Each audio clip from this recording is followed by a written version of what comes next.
საკაისრო კვეთა მიმდინარეობდა 8 საათი. Აბსოლუტურად ამ 8 საათის განმავლობაში ყველანაირი ტკივილი, ყველა კანის გახსნა, ყველა შეგრძნება იყო ჩემთან ერთად. დაიბადა 650 გრამი. წელიწად და 3 თვეში ბავშვმა გაიკეთა 13 ოპერაცია თავის ტვინზე. წიროდი და ვეუბნებოდი ექცნებს, რომ ნელა მოექეცი. ძალიან უხეშად ასუფთავებდა.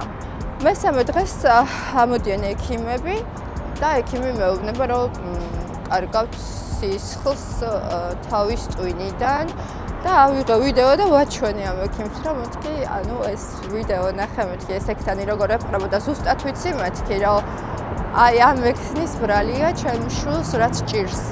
ძალიან ბევრს ვტიროდი, თავს ვურტყამდი კედელს და ყველა ემოციას გამოვხატავდი, რაც შემძლო, იმიტომ რომ მარტო ვიყავი.